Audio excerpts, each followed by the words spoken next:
Proverbe 7. Proverbe 7. Aujourd'hui, je vais dire des choses que vous n'allez pas aimer. Mais c'est pas aussi. Souvent, il faut les prédications qui manquent. Prédication marquée. Alléluia. Proverbe 7. Je peux démarrer.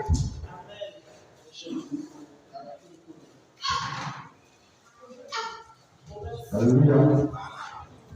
J'aime quand ma voix est douce. Alléluia. Voilà. Proverbe 7. Je vais commencer au verset 1er et puis je vais passer jusqu'au verset 27. Donc, Proverbe 7, verset 1er à 27. Donc, c'est très long. Sois concentré pour écouter. Mon fils, retiens mes paroles et garde avec toi mes préceptes. Observe mes préceptes et tu vivras. Garde mes enseignements comme la prunelle de tes yeux. Lis-les sur tes doigts. Écris-les sur la tablette de ton cœur.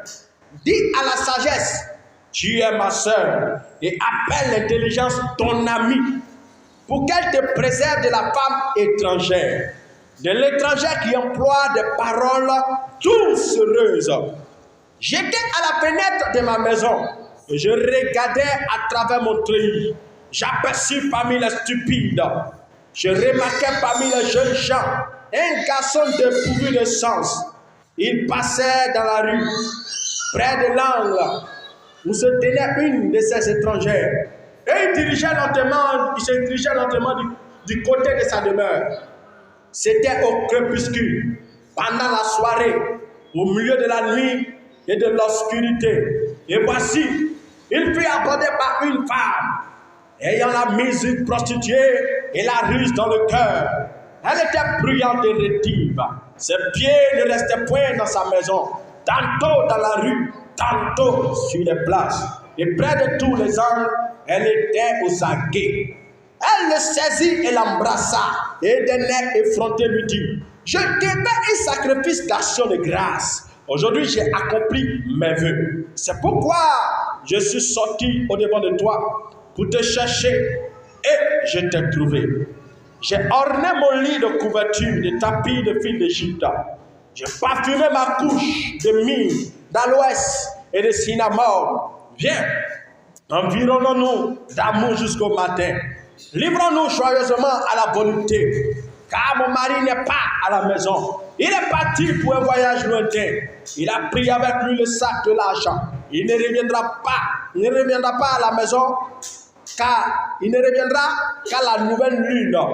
Elle le séduisit à force de paroles. Elle l'entraîna par ses lèvres doucereuses. Il se mit tout à coup à la suivre, comme le bœuf qui va à la boucherie, comme un fou qu'on lie pour le châtier, jusqu'à ce qu'une flèche le perce le foie, comme l'oiseau qui se précipite dans le filet, sans savoir que c'est au prix de sa vie. Et maintenant, mes fils, écoutez-moi et soyez attentifs aux paroles de ma bouche. Amen. Asseyez-vous dans la présence de Dieu. J'aime bien la lecture parce qu'elle a fini par un tout petit conseil. Il dit, et maintenant mes fils, écoutez-moi et soyez attentifs aux paroles de ma bouche. Maintenant je vais parler, écoutez-moi et soyez attentifs aux paroles de ma bouche. Aujourd'hui je vais dire des choses que vous n'allez pas aimer. Mais c'est la Bible. Voilà, je vous ai dit, Dieu m'a dit quand tu prêches, dis la vérité. Même si on doit te persécuter, que pour ça tu dois mourir, prêche. Et moi, c'est la volonté de Dieu que je veux faire. Et j'aimerais vous aider. Parce que ce que je vais dire, c'est des choses qu'on n'allait pas aimer, mais qui est très, très important. Et ça va permettre à beaucoup qui vont comprendre ça, d'aller de l'avant. Donc le thème, c'est un thème que tu ne vas pas aussi aimer.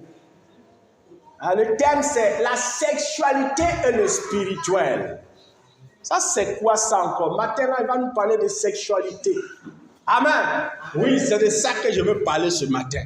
La sexualité, le spirituel. Parce que depuis le début de la semaine, Dieu a fait monter ça dans mes pensées et il m'a révélé des versets bibliques et des choses qui font qu'on n'arrive pas à aller de l'avant. Et au travers de la Bible, je ne vais pas parler seulement, je vais donner des versets pour nous aider à aller de l'avant. Amen. Voilà. Donc dis à ton voisin, la sexualité et le spirituel. Dis-le bien encore, la sexualité et le spirituel. Ok, je démarre maintenant. Vous savez, la sexualité, c'est lorsque l'homme et la femme se rapprochent. C'est quand ils rapprochent leur corps au moyen du sexe, dans le but de pouvoir tirer un plaisir physique. La sexualité a pour but, le but principal de la sexualité, c'est de pouvoir trouver des enfants, avoir des enfants, se multiplier, avoir beaucoup d'enfants et remplir la terre. Parce que c'est l'ordre même que Dieu a donné à l'homme dès la création. Quand il lit Genèse 1, verset 27 à 28, c'est ce qu'il dit. Il dit, Dieu dit, créons l'homme à notre image et à notre ressemblance et qu'il domine sur toute la création. Et puis il ajoute pour dire, l'Éternel Dieu les bénit. Et il dit, soyez féconds, multipliez-vous et remplissez la terre. Mais avant que Dieu ne dise soyez féconds, on dit d'abord que l'Éternel les a bénis. Donc la bénédiction de Dieu est passée avant la fécondation, avant la fécondité, avant la multiplication. Donc avant d'avoir ou avant d'entrer dans la sexualité, il te faut d'abord recevoir la bénédiction de Dieu. Si tu n'as pas la bénédiction de Dieu, tu ne dois pas toucher à la sexualité. La sexualité est réservée seulement après. C'est après la bénédiction qu'on pratique la sexualité. Mais à quel moment on reçoit la bénédiction? C'est quand l'homme marie la femme. Quand un homme n'a pas encore marié sa femme, ou que la femme n'a pas encore trouvé un homme pour se marier, il ne doit pas toucher à la sexualité. Parce que la sexualité est plus spirituelle que naturelle. La sexualité est plus spirituelle que naturelle. Ce n'est pas l'homme qui a créé la sexualité, c'est Dieu. C'est Dieu qui a voulu que l'homme passe par la sexualité pour avoir des enfants.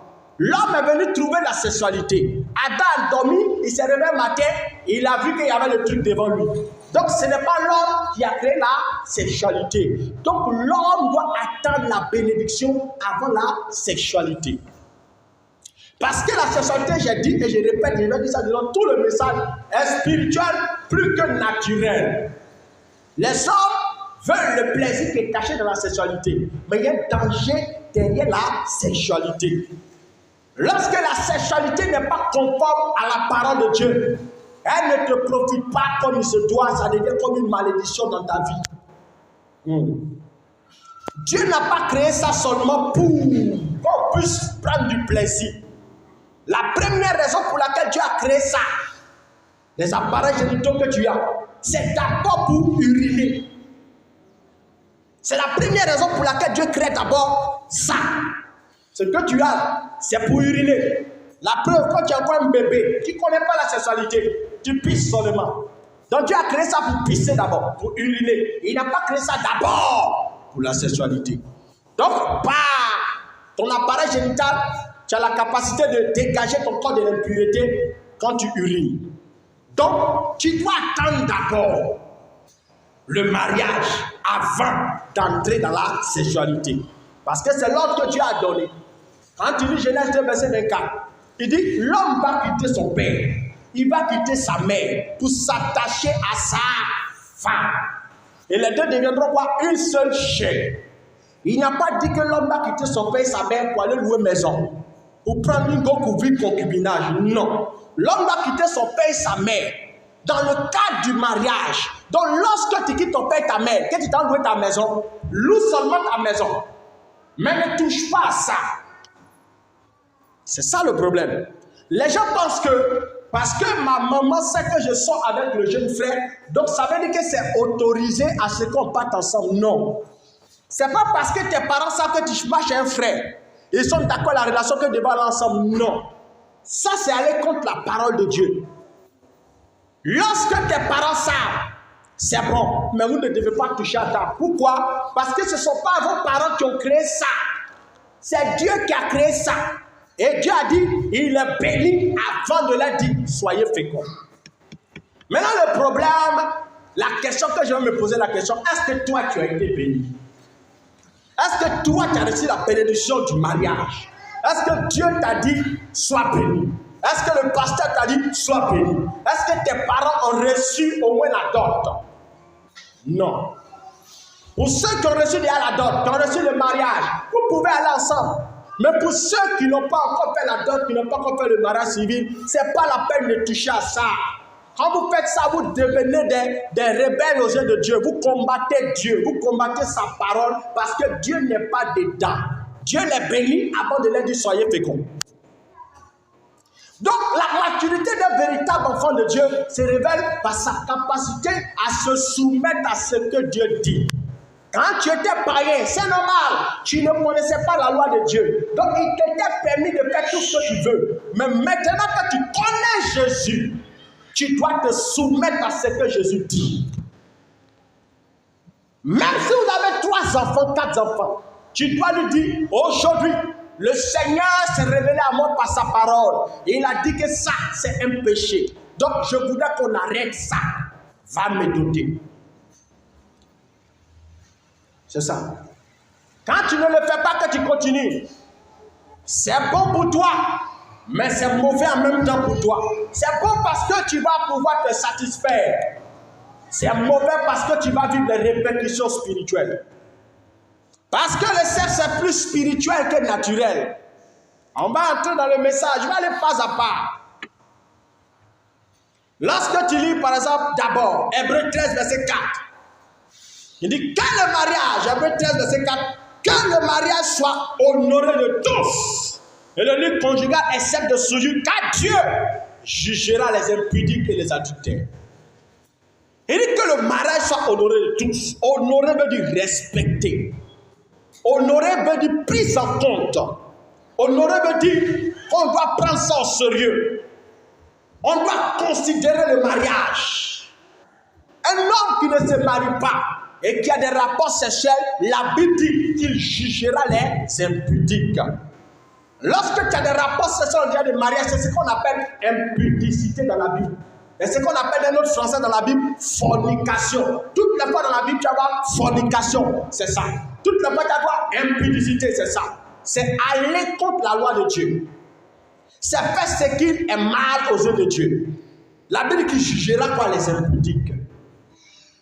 Donc ça veut dire qu'il y a un jugement qui est établi, qui est sur la tête de ceux qui vivent dans l'impudicité. C'est la Bible qui dit ça. Et quand un homme ne se soumet pas à cette loi, même quand il prie, même quand il jeûne, il y a des choses qu'il ne vivra pas. Parce que son spirituel devient obscurci. Son spirituel devient bizarre. Quand il lit Éphésiens 5, verset 5, Éphésiens 5, verset 5, car sachez-le bien, aucun impudique ou impur, c'est-à-dire idolâtre, n'a d'héritage dans le royaume de Christ et de Dieu. On dit, quand tu vis dans l'impudicité, tu n'as pas d'héritage dans le royaume de Christ et de Dieu. Quand tu vis dans l'impudicité, tu as des rapports sexuels en dehors du mariage, on dit que tu n'as pas d'héritage dans le royaume de Dieu. Physiquement, tu vois, tu prends du plaisir, tu es content. Mais spirituellement, on dit que tu n'as pas d'héritage. Un héritage, c'est quoi? Un héritage, c'est la totalité de tous les biens qu'un papa possède. L'immeuble, la terre, les terrains, les maisons, la gloire. Et l'héritage, c'est quoi? C'est quand le papa meurt qu'on donne le bien à l'enfant. Maintenant, la Bible déclare que quand tu vis dans l'impudicité, tu n'as pas d'héritage dans le royaume de Christ. Ça veut dire que tu n'as pas d'héritage en Dieu. Parce que Jésus, pour nous rendre capables de rentrer en possession des richesses de Dieu, qu'est-ce qu'il a fait? Il est mort.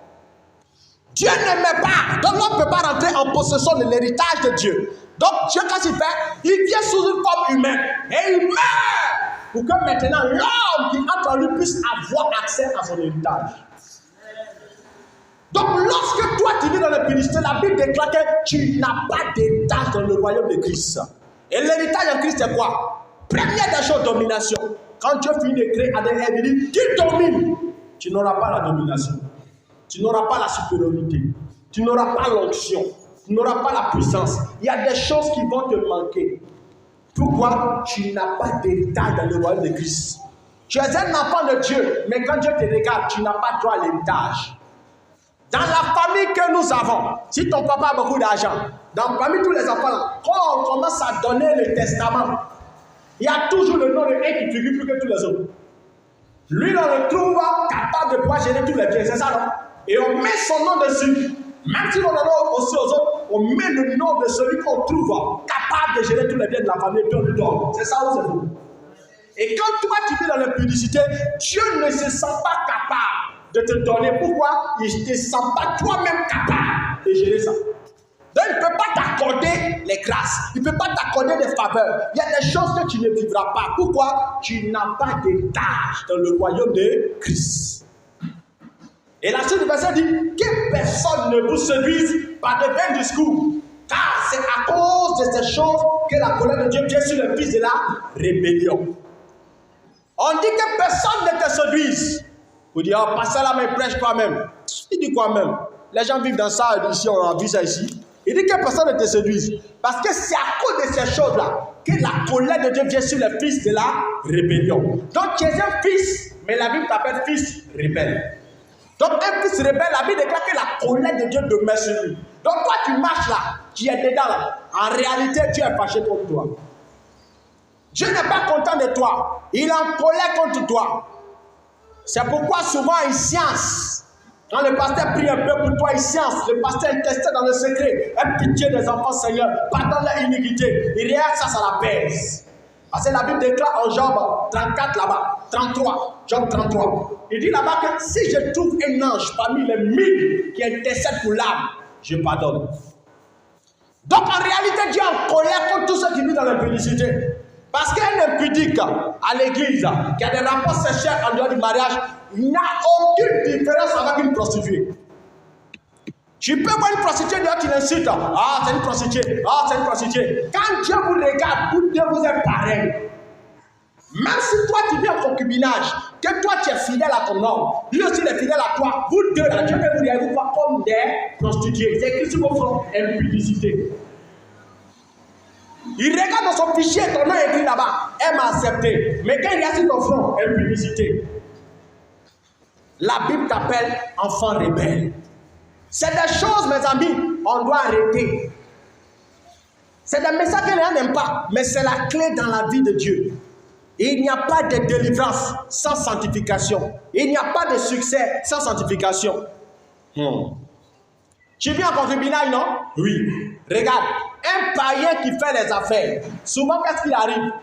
Ça, on entend ça beaucoup. Un païen, il a des rapports sexuels avec une fille dehors. Et puis il dit, dès que mes affaires ne vont pas bien, il est la fille, elle est maudite, c'est une go païen. Vous n'avez jamais entendu ça? Ok. Si un païen est capable de remarquer que dans son atmosphère, depuis qu'il a touché la fille là, il a des problèmes dans sa vie, ça veut dire qu'un chrétien, quand tu fais ça, c'est plus que même ça. Tu vis même des problèmes et tu ne t'en rends pas compte. C'est pourquoi beaucoup de chrétiens se plaignent à l'église, la vie n'avance pas. Ils ne sont pas prêts pour laisser en paix l'impudicité. L'impudicité est un péché qui va contre la loi de Dieu. C'est un péché qui empêche Dieu de se manifester. La Bible déclare que le premier impudique de la terre, c'est Satan. C'est Satan qui met dans le cœur de l'homme l'impudicité. Il te fait ressentir ce désir. On doit faire l'effort de couper avec ça. C'est forcé. Tu n'as pas le droit de jouer avec. Sinon, les choses, tu ne vivras pas. La plupart du temps, les gens comptent sur la grâce. Seigneur, pitié de moi, j'ai arrêté dedans jusqu'à ce que, oui, tu me fasses grâce. Et si en chemin, tu meurs? La Bible dit que tu n'as pas d'héritage en Christ quand tu es dedans. Quand si tu meurs dans l'impudicité, tu ne vas pas rentrer au ciel. Même si tu as accepté Jésus, tu iras en enfer. Voilà le problème de la sexualité. Tous ceux qui vivent dans la sexualité en dehors du mariage, ils n'ont pas de place au ciel. La Bible dit, ils n'ont pas d'héritage en Dieu. Tu perds ton salut. Souvent, on sait qu'on ne peut pas le salut. Ce type d'enseignement, c'est pour les gens qui demeurent dans la foi. Si tu ne demeures pas dans la foi, que tu vis ta vie comme tu veux, comme un petit rebelle, tu ne peux pas rentrer au ciel. La Bible les appelle les fils de la rébellion. Dans le ciel, il ne doit pas avoir de rébellion. Quand Satan s'est rébellé, on l'a chassé. Donc quand toi, tu es dans le royaume de Dieu, tu es sur la terre, mais en même temps dans le royaume de Dieu, mais tu n'en as pas compte. Parce que la vie éternelle, mes amis, ne vient pas après la mort. Vous savez ça? La vie éternelle ne commence pas après la mort. La vie éternelle commence maintenant. Quand tu as reçu le Saint-Esprit, l'Esprit éternel vit en toi. La vie éternelle a déjà commencé. Quand tu meurs, tu vas continuer ce qui est là-bas maintenant. Sinon, ne commence pas la vie éternelle après la mort. Hein? C'est dès maintenant. De la même manière qu'au ciel, il n'y a pas le péché. C'est pourquoi le chrétien doit s'efforcer à vivre comme s'il était au ciel. Que ta volonté soit faite sur la terre comme au ciel. Que ton règne vienne. Que ta volonté soit faite sur la terre comme au ciel. Donc tu dois marcher sur la terre comme au ciel. Tu dois te comporter sur la terre comme si tu étais au ciel. Un enfant de Dieu ne doit pas toucher à ça. C'est très dangereux. Aujourd'hui, on va aller un peu. Je vais lire Jérémie 17, verset 4. Jérémie 17, verset 4. Il dit, tu perdras par ta faute l'héritage que je t'avais donné. Je t'asservirai à ton ennemi. Il dit, tu perdras par ta faute l'héritage que je t'avais donné. Donc on peut perdre l'héritage. On peut perdre les promesses de Dieu. On peut perdre les prophéties de Dieu. On peut perdre les grâces de Dieu. Et je t'asservirai à ton ennemi. Donc lorsque toi tu vis dans l'impudicité, la Bible dit, c'est pas ta faute que tu vas perdre ce que je t'ai donné. Pas ta faute, tu vas perdre ce que je t'ai promis. Pas ta faute, tu vas perdre la grâce et l'onction qui est sur ta vie. Beaucoup de personnes ont perdu la gloire qu'ils avaient. Oui, on est des chrétiens. Lorsque tu te convertis, il y a une gloire automatiquement qui vient sur toi, au moyen du Saint-Esprit. Mais quand toi, tu ne gardes pas ton corps dans la pureté, la Bible dit que tu perds la gloire que Dieu t'a donnée. Il y a un temps où on reçoit la gloire, nous, et il y a un temps où on manifeste la gloire. Le temps de la manifestation n'est pas encore arrivé, et toi, tu as déjà perdu cette gloire. Quand vas-tu t'en sortir? C'est ça. La Bible déclare que David, l'homme selon le cœur de Dieu, quand il dit 2 Samuel 11 à partir du verset 1 à 4, 2 Samuel 11, l'homme selon le cœur de Dieu, dans le ciel quand Dieu est assis, la seule personne qui fait bouger le cœur de Dieu, c'est David. Et la Bible déclare que lorsqu'il devient roi, il va faire une grande bêtise. Quand il ne va pas aller en guerre, il va rester sur le toit royal. Il est en train de se promener. Et pendant qu'il se promène, il regarde de loin, il voit une femme qui est en train de se laver dans l'eau. La fille, elle est belle. La Bible précise qu'elle est belle, un beau visage. Il regarde la forme, le teint, le visage, comment elle est taillée par la main de Dieu. Il est frappé par sa beauté. Il dit, waouh, quelle beauté. Il a appelé ses gars. Il dit, c'est qui cette femme-là? Allez me la chercher. Et les gens sont allés chercher la fille, sont venus. Ils ont précisé pour ajouter. On allait pour voir la fille. On a remarqué cette femme, elle s'appelle Bathsheba. C'est la femme d'Uri, ton soldat. L'un de tes soldats au milieu ici là. C'est sa femme qui est là, belle que tu vois là. Malgré qu'on lui a dit que c'est la femme de quelqu'un, la Bible déclare qu'il a couché avec Bathsheba. Pourquoi? La beauté. Tu ne dois jamais te laisser aveugler par la beauté d'une femme ou d'un homme. Tant que tu n'es pas marié, ou même quand tu es marié. Ici, lui, on peut commettre un cas d'adultère. En Hébreux 13, il a dit quoi? Dieu jugera les impudiques et les adultères. David est en train de commettre l'adultère comme ça. L'adultère, c'est quand tu es marié à ton mari. De manière légale, ou une dot, et tu vas coucher avec une femme ou un homme. Ça, c'est l'adultère. Et ça, c'est un grave péché. Parce que quand il lit par exemple Deutéronome 22, verset 22, Deutéronome 22, verset 22, si l'on trouve un homme couché avec une femme mariée, ils mourront tous les deux. L'homme qui a couché avec la femme et la femme aussi. Donc lorsque tu couches avec une femme, toi qui es marié, ou toi qui n'es pas marié, que vous commettez l'impudicité ou l'adultère, la Bible déclare que vous devez être puni de mort. Donc, naturellement, tu n'es pas mort, tu as pris de plaisir. Mais spirituellement, tu es mort. Tu as déconnecté ton âme de la gloire. La mort est rentrée. L'esprit de mort va te posséder. Oui, tu seras possédé d'un esprit. L'esprit qui règne dans la région va te posséder. L'esprit qui règne dans la ville va te posséder. Il y a un esprit qui règne forcément, ce qu'on appelle l'enfant, qui est dans le quartier, dans la ville, dans la région ou dans la commune qui te possède. Toi, tu n'es pas au courant de ça, mais en esprit, ça s'est passé. Et la Bible déclare que quand il va finir de coucher avec la femme, pour montrer qu'il était vraiment possédé d'un esprit après ça, il ne va pas s'arrêter là. Il va cacher d'abord son péché. Après avoir fini de cacher son péché, l'esprit va le pousser. Il va avoir l'envie, le désir de tuer Uri. Et la Bible déclare qu'il va tuer Uri. Quand tu as des rapports sexuels en dehors du mariage, tu n'es pas protégé des esprits.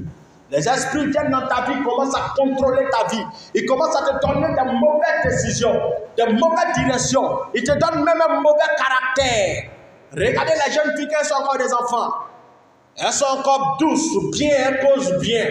Mais le jour commence à coucher avec un homme, elle devient polie, elle devient orgueilleuse, elle parle mal à tout le monde, elle respecte personne. Pourquoi? C'est qu'eux, ils vont moi aussi faire, ils vont m'apprendre quoi?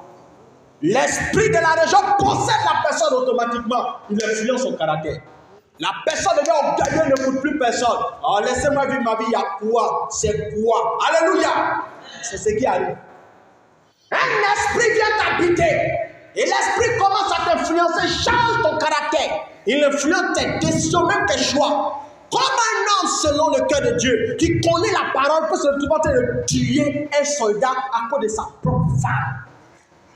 Comprenez que le Saint-Esprit n'était plus sur lui. L'Esprit de Dieu avait arrêté d'influencer David, qu'il a couché seulement avec cette femme. Quand tu couches avec un homme, tu couches avec une femme, le diable prend le contrôle de ton système. Le Saint-Esprit n'arrive plus à opérer de manière palpable dans ta vie. Tu n'arrives plus à être totalement influencé par l'Esprit. L'homme selon le cœur de Dieu qui tue un homme à cause de sa propre femme. Qu'est-ce qui s'est passé? Et plus grave, il va la prendre encore puis le pousser.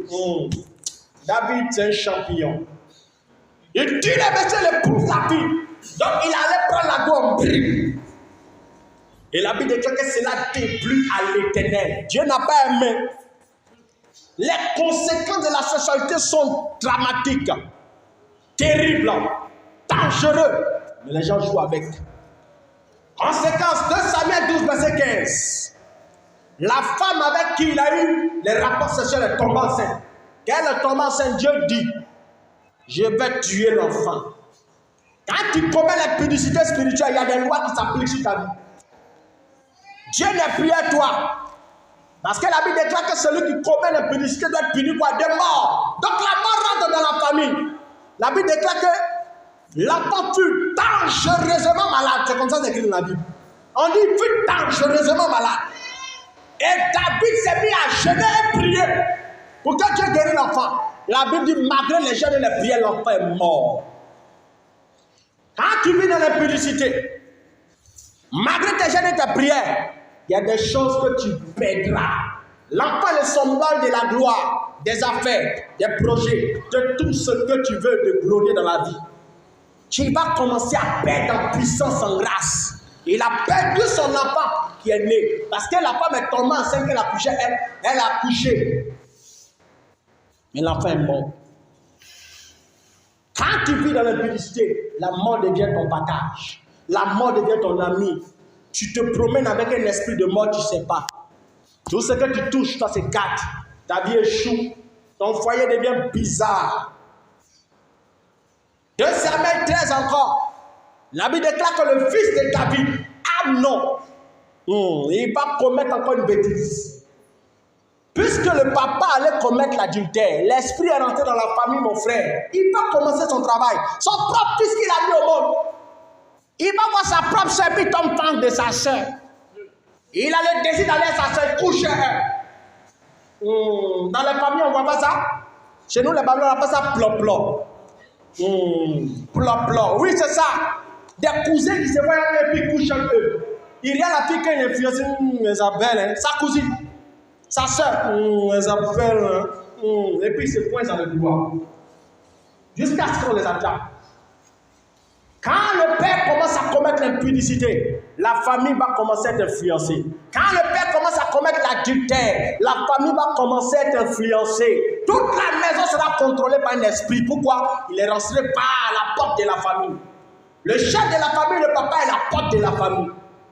Donc lui, si ça ouvre la porte, l'esprit rentre. C'est pareil avec l'adoration que tu fais quand tu es sur les idoles. Lorsque ton père s'en va adorer aux esprits, l'esprit rentre à partir du père dans toute la famille, non? Quand tu commets les publicités sexuelles, que tu couches en dehors de ta femme avec une autre femme, l'esprit du diable entre dans toute la famille, commence à capter la famille. Et plus grave, ça va s'ajouter encore. Son autre frère, il est fâché parce que son frère a couché avec sa propre soeur. Il décide de tuer celui qui a fait ça. Il a tué son frère. La mort rentre dans le foyer. La mort rentre dans toute la famille. La mort commence à frapper tout le monde. Et plus grave, l'homme David, l'homme selon le cœur de Dieu, ça ne va pas empêcher Dieu de le laisser souffrir. Son propre fils qui a tué son frère, il est devenu un rebelle, Absalom. Il a décidé de tuer son propre papa. Au point où il a fait un coup d'état contre son papa, ils ont poursuivi David, il a fui avec ses soldats. Il ne pouvait pas contre cette armée-là. Il s'est échappé. Donc David, étant roi, a arrêté d'être roi pendant un temps. Vous qui commettez l'impudicité, vous perdez votre trône, vous perdez votre royauté, vous perdez votre position spirituelle. L'homme, selon le cœur de Dieu, il a arrêté d'être roi pendant un temps. À cause de quoi? Un adultère. Qu'est-ce que tu fais dans le secret? Si tu ne t'arrêtes pas, dès aujourd'hui, tu vas vivre ces choses. Tu vas vivre ces choses, des blocages, des problèmes. Tu vas perdre en puissance. Tu vas perdre en notoriété. Tu vas perdre dans la gloire. Tu mets ton argent, tu dis de commencer à perdre ton argent. Parce que perdre la royauté, c'est perdre aussi l'argent. Parce que quand tu n'es plus roi, il y a des sommes que tu ne verras plus. Donc il a commencé à perdre son argent. Il a perdu sa position devant Dieu. Quand tu pêches, même quand tu demandes pardon, Dieu t'a pardonné. Mais il y a toujours la conséquence du péché sexuel que tu as commis. Parce que le sexe est une porte spirituelle qui donne accès soit aux anges de Dieu, soit aux démons. Quand Dieu te bénit par le mariage, aucun esprit ne peut venir vers toi. Parce que Dieu a vu, les esprits ont vu que toi tu as obéi à la loi de Dieu. Mais quand tu es en dehors de la loi de Dieu que tu fais ça, même si tu reçois des enfants, même si tu sens que ton foyer ça va en paix, tu n'es pas dans la paix. Tu n'es pas dans la paix. Comment un propre enfant peut chercher à tuer son papa? C'est l'image des enfants qui sont impolis envers les parents. D'où vient cette impolitesse? C'est son papa ou sa maman qui commet l'adultère dans le secret là, qui a fait que l'esprit est rentré ici. Donc l'enfant ne respecte plus. L'enfant devient poli, maman, pardon. Ah, c'est quoi? Je me fatigue, laisse-moi vivre ma vie.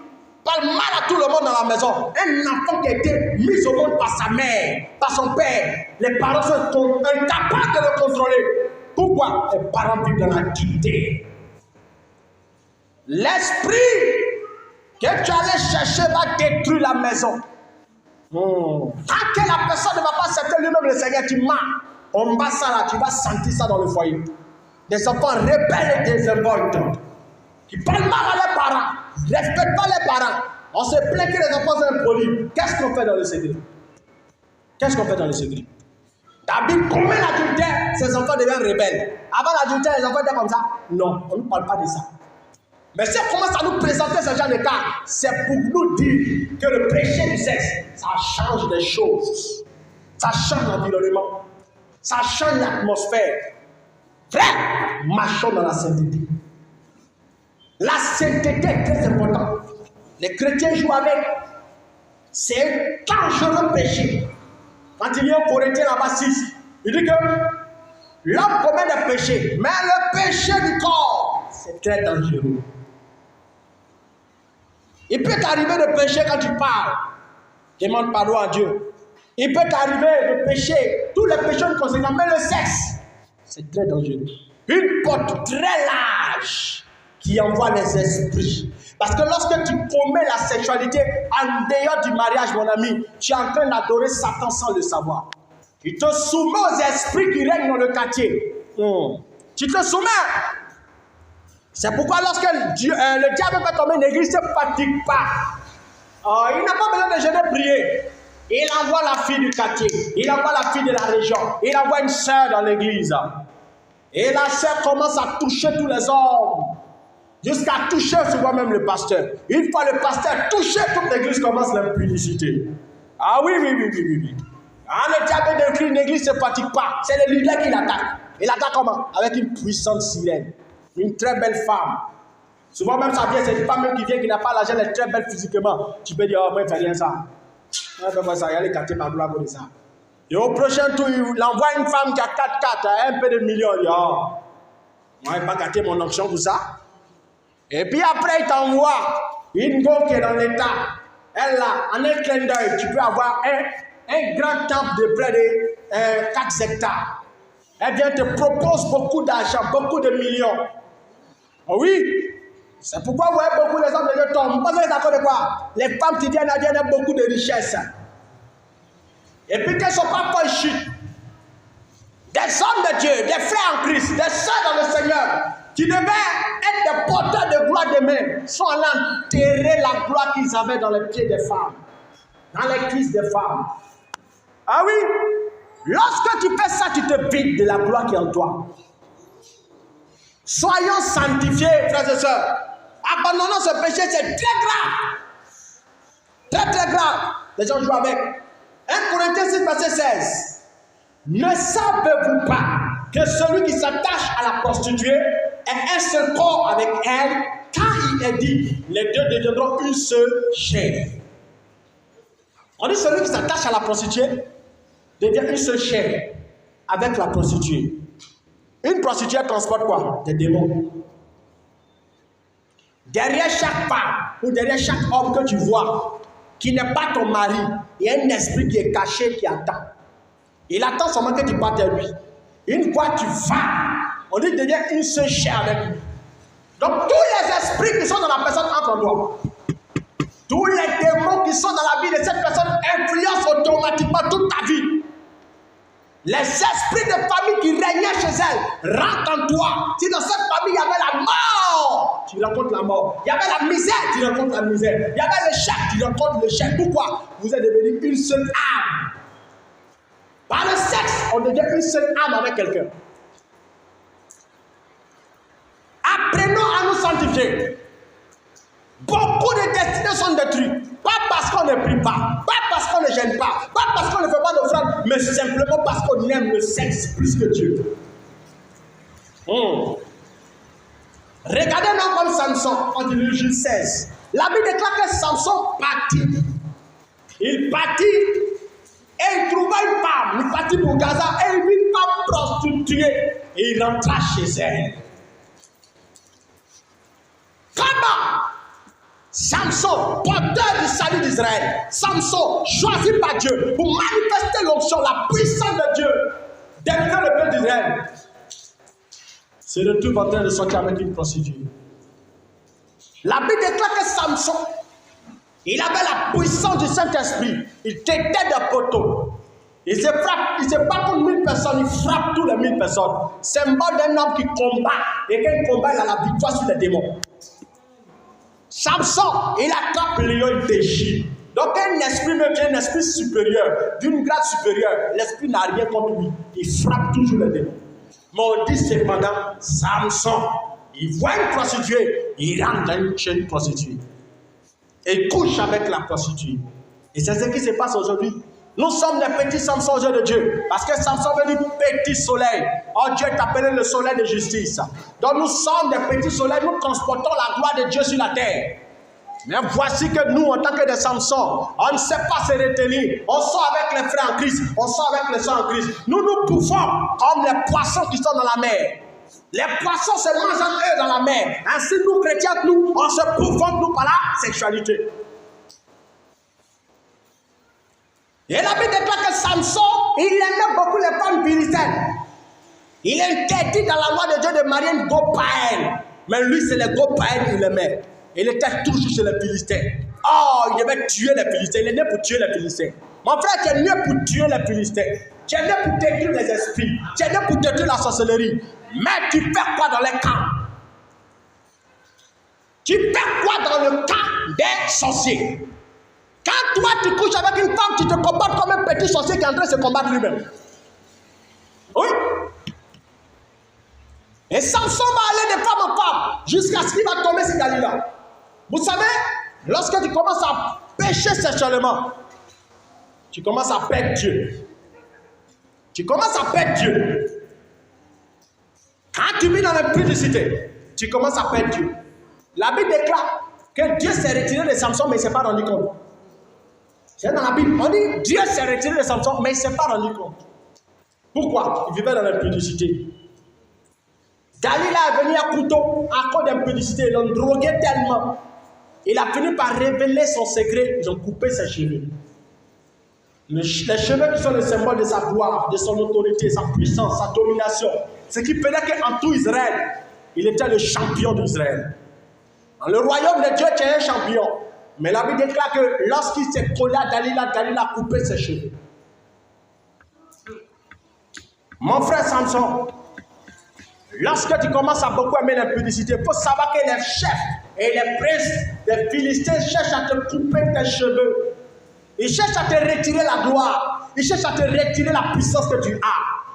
Tu penses que tous ces filles que tu vois qui te disent tu me plais, ou bien ces hommes qui te disent tu me plais, tu penses que c'est le fruit du hasard? C'est la gloire qui est en toi que le diable cherche. Et il doit lever ça. Toute la fois tu es en train de te recharger dans le jeûne de la prière, il ne se fatigue pas. Il a déjà mis un Philistin à côté de toi, qui est l'homme avec qui il est dans le concubinage. Il va venir ôter cette gloire. Il va couper tes cheveux à chaque fois. Et remarquez ceci. Quand Dieu te quitte, la Bible qui ne savait pas, quand Dieu s'en va, il ne va pas avec les dons. Dieu laisse les dons opérer et puis se retire. Donc pendant que Dieu s'en va, tu risques de ne pas savoir. Parce que même quand Dieu est parti, tu continues à prophétiser.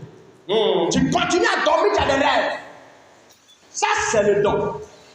Tu continues à prier pour les malades pendant qu'ils sont guéris, malgré que tu es dans l'impudicité. Tu continues à diriger avec le feu. Ce n'est pas parce que tu vis dans l'impudicité que tu ne peux pas diriger avec fire. Quand tu as dirigé pendant ton sang, l'homme, c'est l'homme de prière. Bravo! Tu vas continuer à prier comme d'habitude, à gêner comme d'habitude, mais Dieu n'est plus là. Les dons continuent à se manifester. Quand Dieu a chassé Satan du ciel, il n'a jamais retiré la puissance de Satan. Il a laissé la puissance qu'il avait donnée à Satan. C'est pourquoi vous voyez le monde est dérangé. Pourquoi? C'est Satan qui détruit le monde. Dieu va faire quoi en retirant ses dons? Il ne retire pas. Il est infiniment puissant. Sa puissance est illimitée. Va faire quoi ce qu'il a donné? Il laisse en toi. Fais ce que tu veux. Donc tu deviens comme un ventilateur. Regardez le ventilateur. Quand on débranche là, il ne tourne pas. Il a tourné pendant longtemps, mais quand on débranche, il tourne d'abord avant de s'éteindre.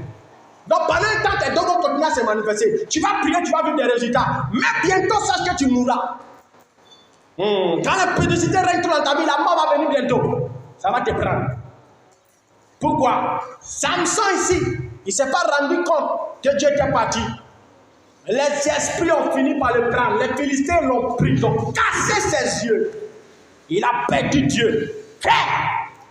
Les dons spirituels ne sont pas toujours la preuve de la présence du Saint-Esprit. Ah oui. Je préfère un homme qui a le Saint-Esprit, il aura forcément les dons à manifester. Mais un homme qui a seulement les dons, ce n'est pas sûr que le Saint-Esprit est là. Si tu vis dans l'impudicité, que les dons se manifestent, sache que Dieu n'est plus là. Mais ce n'est que le reste de ce qu'il t'a donné qui est en train de s'opérer. Il s'est retrouvé les yeux crevés. Les Philistins ont fini par l'attraper et casser ses yeux. Quand tu vis dans l'impudicité, tu deviens un aveugle spirituel sans que tu t'en rendes compte. Tu ne vois plus les opportunités venir. Tu ne vois plus les grâces venir. Même les dangers qui doivent venir, tu ne sais pas. Tu n'es au courant de rien. Ils ont fini par dompter Samson. L'homme qui attrape des chaînes, casse. Ils l'ont attrapé. Vous qui vous plaignez qu'on vous poursuit toujours. On vous attrape dans vos rêves. On vous envoûte. Les chiens vous montrent, les éléments vous montrent. Quelle est votre vie? Samson n'arrivait pas à l'attraper. Mais la Bible déclare que cette fois-ci, ils ont mis la main sur Samson, ils l'ont lié, ils l'ont jeté en prison. Quand tu perds ta puissance, tu perds ton option par l'impudicité, tu seras enfermé spirituellement dans une prison satanique. Une prison satanique va te lier. C'est alors que tu vas commencer à vivre l'échec, la souffrance, les problèmes. Tu ne comprends pas, mais tout est gâté dans ta vie. Tu pleures, mais il n'y a pas d'exaucement. Pourquoi?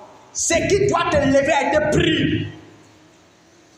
Quand Dieu veut te lever, il ne t'élève pas. Je répète, quand Dieu veut t'élever, il ne t'élève pas. Il te communique la grâce. Et c'est la grâce qui te donne qui t'élève. C'est les cheveux que était sur la tête de Samson qui l'élevait. Quand il a perdu les cheveux, donc coupé ses cheveux, paf, c'est parti. Et c'est que tu es dedans. C'est ça qui est en train de détruire ta vie, ralentir ta destinée. Il dit, pas ta faute, tu perdras l'héritage que je t'ai donné. Et tu seras assujetti à tes ennemis. Tes ennemis vont te combattre, vont te vaincre. La sorcellerie va te combattre, va te vaincre. L'esprit de mort va te combattre, va te vaincre. Pourquoi? La publicité. La sexualité est dangereuse, mais les gens jouent avec. Mes amis, réveillez-vous. Quand je me suis converti, c'est l'ordre que Dieu m'a donné. La première vision que j'ai reçue, c'était ça. Un ange de Dieu en tout plan, je l'ai vu avec mes propres yeux, avec un bâton à la main, il est descendu comme ça. Et il m'a dit, le Seigneur Jésus-Christ m'a envoyé vers toi pour te dire, n'aie point de rapport sexuel jusqu'au mariage. Le jour où tu auras les rapports sexuels, tu mourras. J'ai entendu cette voix-là. Je n'ai changé aucune parole de ce que vous ai dit. C'est la même parole que Dieu a donnée à Adam. Quand tu touches seulement, tu manges le fruit, tu meurs. Quand seulement tu touches à la sexualité en dehors du mariage, tu meurs. Cette parole n'est pas seulement pour moi, c'est pour toutes les générations. Toutes les fois que tu couches avec une femme, toutes les fois que tu es un homme, tu rentres dans la mort. Tu rentres dans la mort, tu t'enfonces, tu t'enfonces, tu t'enfonces. Tu es en train de détruire ta vie, tu te mets en retard. Si ce n'est pas la mort physique qui t'emporte, mes frères, que c'est la mort spirituelle seulement qui t'a attrapé, tu vas sentir ça. Les maladies bizarres, on lance les sorts, ça te prend. On t'invoque dans des mamies, tu apparais. Les serviteurs de Dieu aujourd'hui ont vu la vie être détruite. Si 100%, au moins 90% ont échoué à cette dimension. Parce qu'il dit que Dieu est grâce, Dieu fait grâce, Dieu est miséricorde, Dieu est miséricorde. La Bible déclare en Romains, il considérait la bonté et la sévérité de Dieu. Dieu n'est pas que bon, Dieu est aussi sévère. Dieu n'est pas que bon, il est aussi sévère. Quand tu commences à faire les choses qu'il n'aime pas, il se retire. Dès qu'il se retire, ça tombe. C'est la lumière qui chasse l'obscurité. Une fois que Dieu qui est lumière quitte, l'obscurité vient. Quand on rentre dans cette chat, vous voyez, dès qu'on allume la lumière, il fait jour. Quand on éteint, il fait noir. Dès que Dieu quitte, c'est à la seconde, Satan se met derrière toi. Mes amis, la sanctification. La sanctification.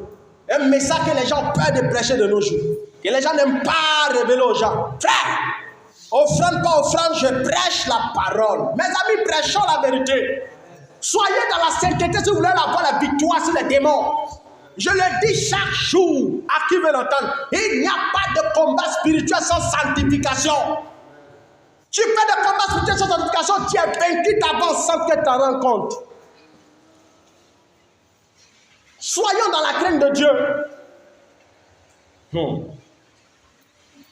La Bible dit en Luc 10, verset 17, je vous ai donné le pouvoir de marcher sur le scorpion et le serpent et sur toute la puissance de l'ennemi et rien ne pourra vous nuire. Ce verset-là n'est pas manifeste dans la vie de beaucoup de chrétiens. Dieu nous donne la puissance de marcher. Mais malgré cette puissance qui nous tombe, on est vaincu. On est vaincu. Où est passée ton onction? Où est passée ta puissance? Où est passé tes dons? La mort est rentrée par la sexualité. Je vais vous raconter une histoire très vraie que je connais, que j'ai vue, que j'ai assisté avec mes propres yeux. J'ai une connaissance, c'est un prophète. Quand on se croit toujours, il me parle toujours en termes de délivrance. Moi, je lui parle toujours en termes de sanctification et de délivrance. Moi, depuis que je suis converti, c'est la sanctification ou rien. Et lui, il me parle toujours de délivrance. Il aime beaucoup les cultes de puissance, où les gens tombent, ils cassent les chaises, où on chasse les démons. Ah, moi, j'ai beaucoup aimé ça dans ma vie, où je chasse les démons et je fais parler, l'esprit parle. Qui est-il? Il parle, et puis on cause. Je fais tout ça là. Mais je ne m'accentue pas là-bas. La sanctification, l'enseignement, c'est la clé. Et lui, toujours, on se croit toujours la même chose. La sanctification, n'oublie pas. La sanctification, n'oublie pas. Un jour, dans une vision, je dors. Je le vois, il doit prier pour moi. Au moment où il doit prier pour moi, il tombe. Il dit, ça, c'est quoi ça? Comment il veut prier pour moi, puis il tombe? Je n'ai pas compris, je n'ai pas demandé aussi à Dieu. Et la période là, Dieu me dit, prends 7 jours de jeûne. Et puis la journée, ne prends pas à sec, fais avec du jus.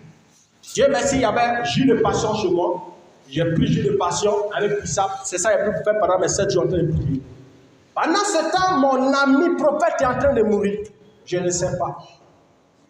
Et il m'appelle. Frère, il dit oui, viens, je vais te parler.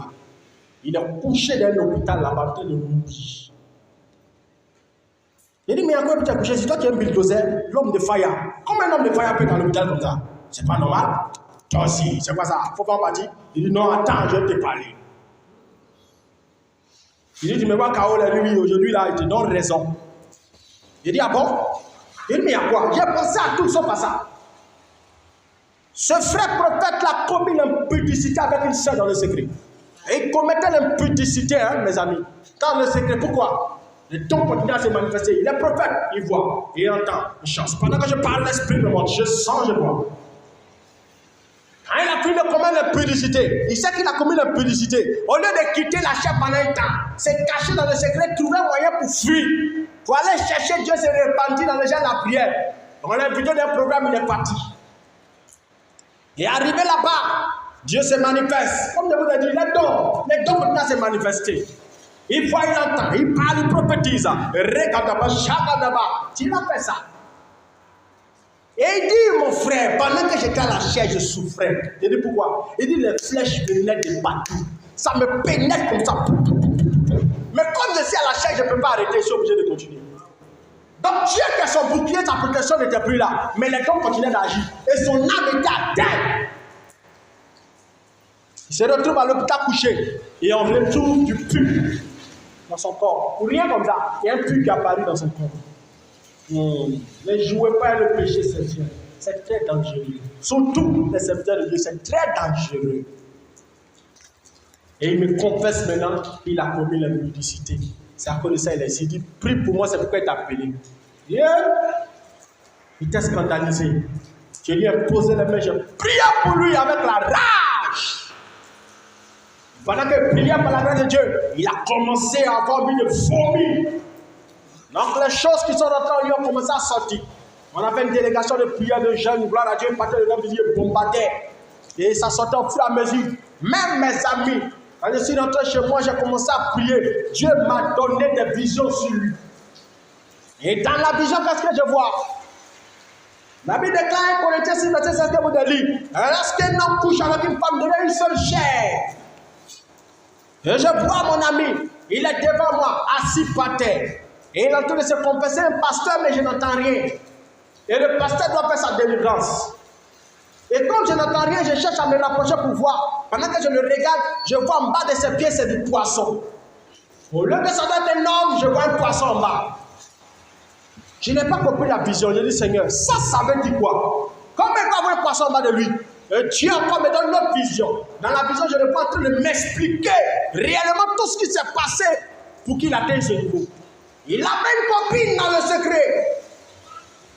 Il couchait avec elle secrètement. Et la fille l'a possédé de l'esprit. C'est ce poisson-là qui va en bas. L'esprit l'a possédé. Et pendant qu'il me parle dans la vision, je vois ses yeux qui veulent sortir pour aller pratiquer la sorcellerie. L'œil qui symbolise l'esprit. Donc lui qui est serviteur de Dieu a commencé à être possédé par un esprit de sorcellerie pour pratiquer la sorcellerie. Vous voyez où va l'impudicité? Quelqu'un qui est animé du Saint-Esprit, qui se retrouve avec un esprit de sirène et un esprit de sorcellerie en même temps. Et je lui ai dit, tu vois ça? Il dit, tout ce que tu as vu, tout est ça. Mes nuits sont troublées, je ne dors plus bien. Je lui ai dit, tu as besoin d'une délivrance réelle. Quand tu sors avec un homme, l'esprit qui est dans la personne prend ton âme, te pète spirituellement. Toi, la go avec qui tu sors, peut-être qu'elle est un gars. Et si elle est un gars, elle devient comme la porte, un pont. Elle prend les esprits sur le gars, elle vient te donner. En plus, elle met ses démons. L'homme avec qui tu sors, qui t'a pas marié, quand il va coucher avec la fille dehors, il vient te transmettre les esprits qu'il a pris dehors pour t'envoyer. Tu n'es pas protégé. On joue avec. Il a fallu des prières pour qu'il soit délivré, sinon il allait mourir. C'est comme ça, vous voyez beaucoup de serviteurs de Dieu qui meurent chez eux. Pour rien comme ça, on dit il est mort. Il a caché le péché, il a commis l'impudicité. Vous voyez des églises et des ministères qui tombent pour rien. On ne sait pas l'impudicité. Vous voyez comment votre église a été démolie pendant beaucoup de temps? L'impudicité. L'impudicité. Quand vous êtes dans l'impudicité, rien n'ira. Dieu quitte l'endroit. Dieu a dit à Salomon, de même que tu as bâti le temple, que tu as dû le consacrer le temple, demeurez dans mes voies. Le jour où vous allez arrêter de demeurer dans mes voies, je quitterai ce temple. Quand Dieu a quitté, ils sont tous été envoyés en déportation. Pourquoi? L'impudicité, l'adultère, l'idolâtrie. Ils ont commencé à promettre ça. Le temple de Salomon a été détruit. Un temple qui a été bâti. Quand il c'est or partout, or, argent, or, tout a été détruit. Frère, la sanctification, sans laquelle nul ne verra Dieu. Quand on prête ce genre de choses, les gens n'aiment pas, frère. Tu dois aimer la sainteté. Sois prêt à mourir pour Dieu. Si tu dois rester célibataire, reste célibataire. Aujourd'hui, je te supplie, la jeune soeur. Prie, un jeune Dieu, il a blague, je vais te marier. Et puis il donne son corps. Où est passé le Saint-Esprit? Le Saint-Esprit est incapable de toucher le cœur de quelqu'un pour qu'il te marie. Il faut que tu lui donnes d'abord ton corps pendant des années. Ah, c'est pas Dieu. C'est pas Dieu. Dieu n'a jamais prescrit ça. Écoutez-moi bien. Même si tu commets l'impudicité avec cet homme et que plus tard vous vous mariez ensemble, sache que malgré ça, il y a des portes qui resteront fermées pendant un temps. Parce que tu as désobéi pendant combien d'années à Dieu dans l'impudicité. Donc, tu vas vivre ce qu'on appelle les conséquences plus tard. Mais Dieu t'a pardonné. L'histoire que je vous ai lue pour David. David, quand il a péché, c'est pas sur le champ qu'il a été frappé. 2 ans après, c'est là son enfant a couché avec sa propre fille. 40 ans après, c'est là qu'il a perdu le trône. Combien d'années? Les gens disent, depuis la vie de me marier là, vous entendez cette histoire là, depuis la vie de me marier là, ils ne comprennent pas, mais ma vie est devenue dure, c'est bizarre. Qui a déjà entendu ce genre d'histoire? D'accord. Ces personnes qui disent ça ne réfléchissent pas trop, dites, ce sont des anciens pudiques. C'est des anciens pudiques. C'est moi qui vous parle, je suis pasteur. Quand tu as commis l'impudicité avant le mariage, tu vas vivre la répercussion. Je connais certains de Dieu très proches de moi. On partage tout. Il aussi m'a raconté son histoire. C'est un homme de récolte, il prie matin quand il soir. C'est un homme de jeûne et de prière. Et Dieu lui parle pour lui, dit, tu vois la soeur qui est là-bas, c'est ta femme qui est là. Il dit d'accord, il aborde la soeur, il commence à poser, il décide de l'épouser. Et dans leur marche, un jour, sans qu'il s'en rende compte, la nuit à la veille, il a une vision. Dans la vision, il voit qu'il a un bâton. Le bâton de la puissance qu'il a en main qui est tombé. Il n'a pas compris, mais pourquoi ça tombe? Le lendemain matin, la fille est venue le voir. Il a commencé à causer dans la causerie. Elle allait se laver dans le lavement là. C'est arrivé. C'est arrivé que la mère va pleurer. Seigneur, qu'est-ce qu'il m'a pris? Il a pleuré amèrement. Mais cependant, c'est déjà fait. Il a pris 3 jours déjà pour demander pardon à Dieu. Après les 3 jours déjà, il n'y a pas de souci. Dieu a pardonné. Dieu l'a restauré. Quelque temps après, il s'est marié à sa chérie. Et pendant 2 ans, ils sont dans la gâte, tous les mous, les problèmes, ils ne comprennent rien. Ils pleurent, Seigneur. Mais si Marie, qu'est-ce qu'il ne va pas? Ça fait 2 ans. Dieu lui parle. Mon fils, tu te souviens quand tu as commis l'impudicité hier? Oui. C'est à cause de cet acte sexuel que tu as commis à cette fille hier, qui était ta femme qui t'avait donné, qu'aujourd'hui, tu vis cette souffrance avec 2 ans. Je vais te restaurer, mais néanmoins, on appelle ça les conséquences du péché. Dieu efface ton péché, il te pardonne, mais tu vas vivre les conséquences. Pourquoi? L'esprit qui t'a poussé à pécher, tu t'es soumis à lui. Et quand tu fais ça, on t'arrache ta gloire. Je vous lis un verset d'Apocalypse très dangereux. Moi, c'est le message que Dieu m'a donné qu'elle a. Prêche la repentance. Le jour où je dis, mais t'as paru. C'est le message qu'il m'a laissé. J'ai vu Jésus plusieurs fois, plus de 5 fois, moi Jésus m'est apparu. C'est pourquoi je prêche la Bible et je m'en fous. Quelle que soit la personnalité qui sera là, je vais prêcher. Si tu dois me chasser, chasse-moi, je ne viens plus, je m'en fous. Je garde mon Saint-Esprit. Apocalypse 17, verset 4. Apocalypse 17, verset 4. Cette femme était vêtue de pourpre et d'écarlate et parée d'or, de pièces précieuses et de perles. tenait dans sa main une coupe d'or remplie d'abominations et des impuretés de la prostitution. Sur son front était écrit un nom, un mystère: Babylone la grande, la mère des impudiques et des abominations de la terre. Et je vis cette femme, ivre du sang des saints et du sang des témoins de Jésus. En le voyant, je fus saisi d'un grand étonnement. Ça, c'est Jean dans l'Apocalypse qui a une vision. Et pendant qu'il a la vision, il voit une femme. Et cette femme a une coupe en main. La Bible déclare que dans cette coupe, il y a une coupe. C'est une coupe dans laquelle il y a toutes sortes d'abominations et d'impuretés de la prostitution. Et Jean ajoute pour dire, il était scandalisé et étonné que cette femme, elle était saoulée, ivre du sang des saints et des témoins. Donc la coupe qui était dans sa main, c'était la coupe qu'elle prend pour récupérer les grâces. Quand tu vis dans l'impudicité, il y a un esprit dans l'Apocalypse qu'on appelle Babylone la grande. C'est l'esprit de terreur spirituelle. Il prend tout ce qui est en droit, il s'en va. On dit qu'elle était ivre. Donc ça veut dire qu'elle a tué des saints. Elle a tué des saints et des témoins. Les saints, ce sont les fidèles. Elle a tué les témoins qui sont les pasteurs. Ce démon-là a tué des saints et des témoins. Il était étonné, Jean. Il dit, mais comment est-ce que cette femme peut être ivre du sang des saints? Donc pendant que Jean est en train de prophétiser, il prêche, répandez-vous, changez. Il y a des saints qui tombaient derrière. Tombaient où? D'impudicité. Il y a des pasteurs qui continuent à tomber dans l'impudicité. Et elle avait déclaré qu'elle avait une coupe, elle prenait tout. Frère, quand tu commets l'impudicité, le diable récupère ta gloire. Il récupère tes grâces. Je vous ai dit ici que Satan t'appelait le prince du monde. Et lorsque Adam a péché, il est rentré en domination dans le monde. Et il a commencé à dominer à la place d'Adam. C'est pourquoi tous ceux qui naissent avec en eux les gènes d'Adam, qui sont les gènes du péché et de la mort. Quand tu commets l'impudicité sexuelle, tu donnes au diable d'avoir la puissance sur toi. Il récupère toutes tes gloires, toutes tes grâces. Les promesses de Dieu deviennent impossibles à se réaliser. À moins que le diable lui-même décide de composer avec toi. Combien de personnes jeûnent? Combien de personnes prient? Dieu est-il sourd? Dieu est-il sourd pour ne pas nous exaucer? Pourquoi prier pour un sujet pendant 3 ans Dieu n'a pas fait? Est-ce que Dieu est sourd? Le problème dans le secret, on se masturbe. On a l'impudicité en nous.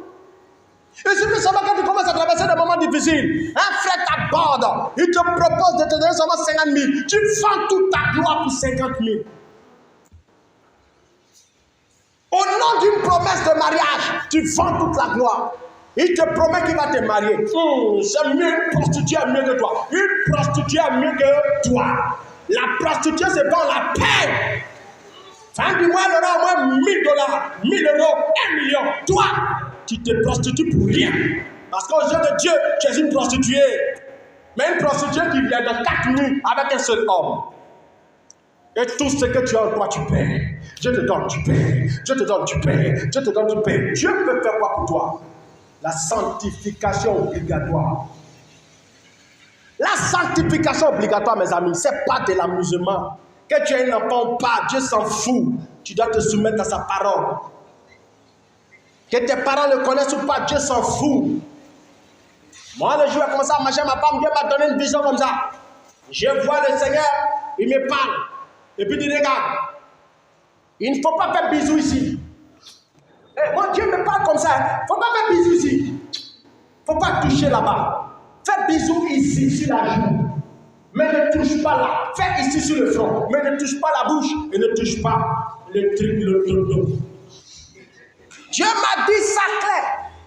J'ai vu ça avec mes propres yeux. Mes amis, apprêtons-nous à vivre dans la sainteté. Soyons prêts à mourir. Je vous ai dit, c'est comment j'aimais ma copine dans le passé. Je l'aimais à mourir. À cause de cette fille-là, moi, j'étais prêt à faire mon âme au diable même pour avoir toujours la honte pour la garder. Dieu me dit, petit, c'est pas toi, j'ai accepté. Je suis mort. Qui vous a dit que quand vous arrêtez un petit, vous allez mourir? Un homme à qui tu lui dis, gardons-nous jusqu'au mariage, et puis tu vas m'épouser, qui te dit non, qui ne te veut plus, c'est que ce n'est pas ton mari. Ah, ton mari viendra t'épouser. Et même s'il ne veut plus, il va partir si pour toi il revient. C'est ça. On a notre fille à l'église, était à Yopougon, à qui je prêchais, Manuela. Un petit elle est belle, elle est jolie comme le soleil. Elle brille comme ça, son teint là, ça tape. Elle dit non, 2 ans, elle veut se marier, tiens, faut me marier. Et le gars, qu'est-ce qu'il fait? On ne se connaît pas, ça va continuer à s'apprendre à se connaître. Hey, 2 ans, tu m'as touché, tu m'as goûté, tu as mangé tout en moi. On doit apprendre à se connaître encore 2 ans. C'est quelle connaissance tu veux? Quelqu'un qui a toi 2 ans, il veut connaître quoi encore de toi, mais il a tout vu, il a tout mangé. Et la sœur dit, bon, je suis fatigué, les prédications me traumatisent, j'en ai marre. Tu vas te décider à me doter. D'ailleurs, même en plus, mes machins, moi, tu me trompes. Donc, tu vas comprendre. À partir d'aujourd'hui, c'est terminé. On n'a pas d'enfant. Elle a soulevé le bagage, elle a fui. Et elle était venue me voir. Non, elle ne comprend pas. Papa prie pour moi. Elle dit, ma sœur, oui, prenons 30 jours de prière pendant la nuit. S'il va te tromper de femme, ne le regarde pas. Prie seulement. S'il est pour toi, il va t'épouser. Il n'est pas pour toi, il va partir. Elle dit, hein, qui a dit partir? Son frère, oui. Il n'est pas pour toi, il va partir. Il est pour toi, il viendra. Pourquoi tu n'as pas de peine? Tu as confiance en Dieu, il a dit oui. S'il s'en va, Dieu va envoyer quelqu'un d'autre. Et puis, un peu, Rokodobo, moi, j'étais chez moi aussi. Rabakadaba, Shakadaba, Rokadaba, Rekedebe. J'appelle Seigneur. Si c'est l'homme de sa vie. Hé, frère, comment il est plus pour vous? C'est comme ça, puis il vous dit avec ta peur, Mathieu. Si c'est l'homme de sa vie, qu'il le pousse, si c'est pas l'homme, je le chasse. Je prie comme ça pour vous. Donc, ce n'est pas de ma faute. Moi, j'aime la vérité. Là, quand Dieu a fait, il a vraiment fait. Maintenant, si toi, tu as forcé de terminer, c'est ton problème. Et comme elle a fui la maison, elle est partie vivre quelque part. Il la cherche, il ne la voit pas. Donc, qu'est-ce qui se passe? Il voit son frère. Il lui demande pardon. Il faut appeler ta soeur pour lui demander pardon pour moi. Ce n'est pas qu'il n'a pas les moyens. Il a les moyens de l'épouser, mais il n'est pas prêt. Il veut vivre sa vie tranquille. Il a une femme à la maison, ils ont changé ses beaux dehors, il vit sa vie tranquille. Elle dit non. Soit tu me pousses, soit on se sépare. Elle a fait. C'est ça qu'on appelle la révolution. Hein? Et étant là-bas, il envoie son frère maintenant pour l'appeler. Ah, maintenant il est en train de négocier. Non, toi tu es chrétien, il faut essayer de tolérer. Chrétien, hein? Chrétien, je tolère dans l'impudicité. Et puis il est sorti d'aller en enfer. Et puis lui, il se met bien son nom. Jamais. Je ne suis plus dedans. S'il n'est pas prêt pour le mariage, bye bye. Le monsieur a pris 300 000. Et puis il est parti demain, il s'est mis à genoux, bébé, te demande pardon. Voilà l'argent, on va payer le truc de la dot. Après la prière qu'on a fait 30 jours. C'est pour lui, c'est pour elle. Il allait prendre l'argent, il est venu donner son père. Quand c'est pas pour toi, il va dire, m'en fous. Regardez, il y a beaucoup de gars qui peuvent me donner. Et puis il s'en va, laisse-le partir. Laisse-le partir. C'est ça mon problème. Mon cœur. Quand je me mariais, pendant que je me mariais dans mon cœur, je pensais toujours souvent à la petite. Ma femme est là, puis elle vous dit, Dieu m'a dit, c'est pas toi. Je me suis séparé pendant 2 ans, mon cœur part toujours pour elle. Quand je dors, je la vois. Oh Père. Mais j'ai dit, Seigneur, pour obéir à ta volonté, même si je ne vais rien sentir de mon cœur, j'allais me marier. Quand je croisais ma femme, je l'aime, je ne l'aime pas, je m'en fous. Dieu m'a dit, c'est elle, je l'ai pris, je l'ai poussé. Aujourd'hui, je l'aime à mourir. Je m'en fous. Moi, je fais la brutalité en esprit. Dieu me dit, je fais. Frère, j'ai poussé ma femme comme ça. J'aimais la fille, mais je l'ai quittée. Si ce n'est pas pour toi, quand tu as prié, va partir. Pourquoi tu le retenu? Allez faire offrande sacrificielle pour qu'il revienne. 43 jours de jeûne pour qu'il soit maintenu. 500 jours de jeûne pour le garder. Hey, arrête ça. Laisse Dieu faire ce qu'il veut. Vis dans la sanctification. S'il veut te chasser, qu'il te chasse. S'il est pour toi, il va revenir te prendre. Ayez la foi. Mais ce n'est pas pour toi. Ce n'est pas le seul homme de la terre. Il y a quelqu'un là-bas qui a pleurer, prier. Pleurer, Père. Donne-moi la femme de ma vie. Dieu dit, attends, je vais t'exaucer. Mais l'exaucement, il doit la détacher d'une relation. Toi, tu es en train de maintenir le gars. Pendant que Dieu veut te détacher pour te donner un service. C'est ça. Demandez à ma femme, peut-être la marier. Je l'ai ligoté en esprit. Quand Dieu m'a dit que c'est ma femme, moi je la vois dans l'église, elle brille comme ça. Tout le monde quand vient, il prophétise. Quand je parle, je te vois au milieu des blancs. Maintenant que je parle, je sens l'atmosphère des blancs. Seigneur. Je prie, Dieu me dit, c'est ta femme. Il dit, quoi? Et toutes les prophéties des géants prophètes là, ça c'est ma femme. Il dit, je te dis, c'est ta femme qui est là. Aïe. Mais ils sont en train d'entendre toujours, on la voit au milieu des blancs. Donc ma femme, même à un certain moment de sa vie, mes frères, elle se sapait pour aller à Sokosé, en espérant marier un blanc. Ah, le blanc là, c'était pas un blanc, c'était un noir piqué comme moi. Oui. Et dans le secret, j'ai commencé avec quoi? Rekatapa, j'appelle son âme. Toute relation dans laquelle elle est, je déclare la guerre, qui se passe. Parce que Dieu m'a parlé. C'est comme ça que j'ai prié. Et la période a été témoin pour dire qu'aucun homme ne la faisait. J'ai tout fermé. J'ai tout fermé. Arrêtez d'avoir peur. Marchez dans la crainte de Dieu. Sinon, il y a un esprit qu'on appelle Babylone la grande. L'esprit qui récupère la destinée des enfants de Dieu et qui tue les témoins et les saints. Trop de personnes meurent de la sexualité parce qu'ils sont pressés. Il y a une date que Dieu a fixée pour que tu te maries. Souvent, cette date rate. Pourquoi? Parce que toi, tu es avec un homme qui ne faut pas. Tu es dans une relation qui ne faut pas. À cause de cet homme, tu as perdu ta puissance spirituelle. Regarde dans tes débuts de foi comment tu étais fire. Comment tu étais repas, quand tu pries, Dieu fait. Moi, aujourd'hui, regarde. Même tu sens au fond de ton cœur, quand tu veux prier, que je te dis, tu fais quoi-même? Tu es dans quoi même? Ça te dérange. Frère, la sanctification. La sanctification. Je vais lire 1 Thessaloniciens 4, verset 3. 1 Thessaloniciens 4, verset 3. Ce que Dieu veut, c'est votre sanctification. C'est que vous vous absteniez de l'impudicité. C'est que chacun de vous sache posséder son corps dans la sainteté et l'honnêteté, sans vous livrer à une convoitise passionnée, comme font les païens qui ne connaissent pas Dieu. Vous voyez? On dit, quand toi tu vis dans l'impudicité, tu fais comme le païen qui ne connaît pas Dieu. Pour lui, c'est normal, il ne connaît pas Dieu. Mais toi, ce n'est pas normal quand tu commets l'impudicité. Il dit, car Dieu ne nous a pas appelés à l'impureté, mais à la sanctification. Et il ajoute encore pour préciser, car celui donc qui rejette ses préceptes ne rejette pas une norme, mais Dieu qui vous a donné son Saint-Esprit. Quand tu rejettes la parole que Saint-Esprit te prêche aujourd'hui, tu rejettes le Saint-Esprit. La Bible dit que ce n'est pas une norme que tu jettes, ce n'est pas le pasteur. Le pasteur qui dit, pas fini de prêcher, moi, ma vie, c'est quoi il raconte là? Les gars quittent mon gars qui paye ma maison, là. Il me donne tout. Les pasteurs me racontent les bêtises dans ce temps-ci, ils m'énervent même, les gars là. À partir d'aujourd'hui, il ne plus jamais venir dans l'église. Comment il peut me dire ce genre de choses? Un gars qui paye ma maison, à cause de lui, il y a une voiture bien nouvelle, je roule dedans. Il y a cartes sorties à lui. Ça ne va pas dans sa tête, on pisse ou bien. Je vous parle, il y a des soeurs qui réagissent comme dans le secret. Elle est fâchée contre la prédication, comme si c'était l'homme de Dieu qui a écrit les versets bibliques. La Bible dit que quand tu fais ça, tu ne rejettes pas un homme, mais tu rejettes Dieu qui t'a donné le Saint-Esprit. Pourquoi tu veux m'haïr parce que tu es pressé à la sainteté? Pourquoi tu vas arrêter de m'aimer parce que tu es pressé à la sainteté? La Bible dit que quand tu fais ça, c'est Dieu que tu rejettes. Ce pasteur-là, je ne l'aime pas. Je ne l'aime pas. Pourquoi il prêche contre les choses que moi, j'aime? C'est ce qui a fait que Jean-Baptiste est mort. Oui, Jean-Baptiste est mort à cause du message de sanctification. Et il a prêché contre Hérode. Hérode couchait avec une femme qui n'était pas sa femme. Ils l'ont décapité. C'est ça.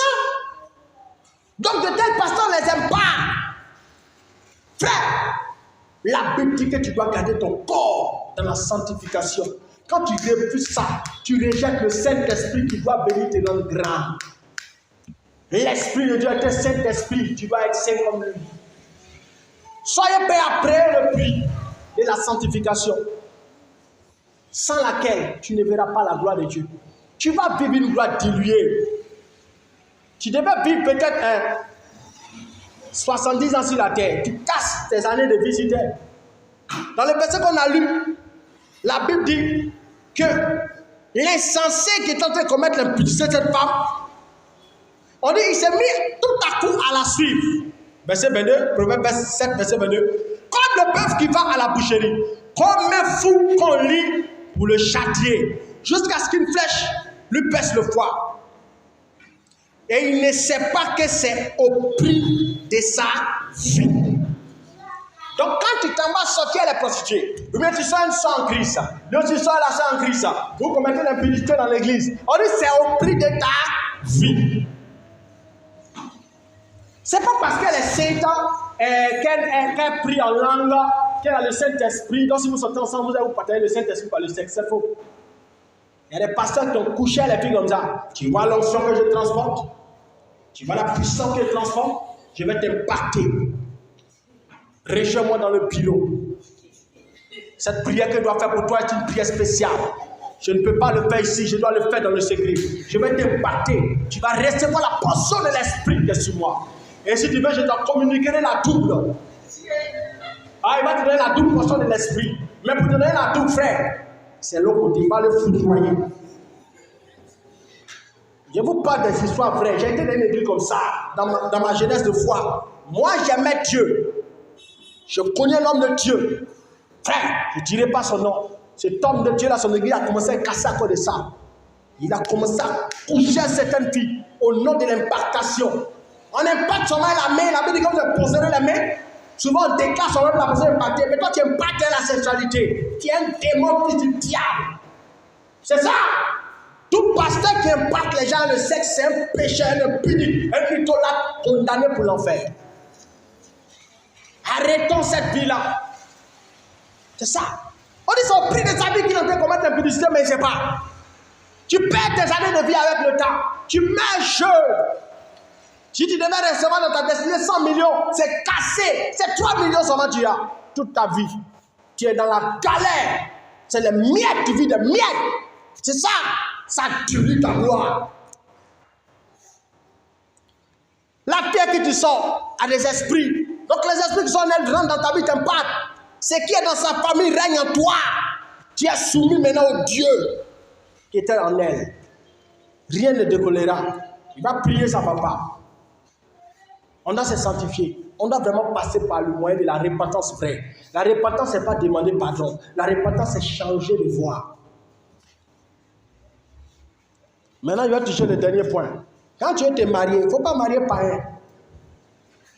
Il ne faut jamais arrêter de dire ça.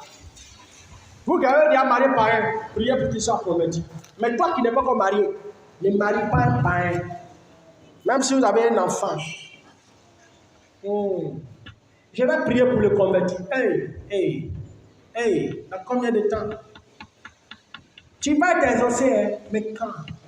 Ça fait mal, les gens me disent, mais c'est la vérité. Tu vas t'exaucer, mais quand? Donc, quand tu es en train de faire les prières pour la transformation de ton païen, ne viens pas déranger le pasteur.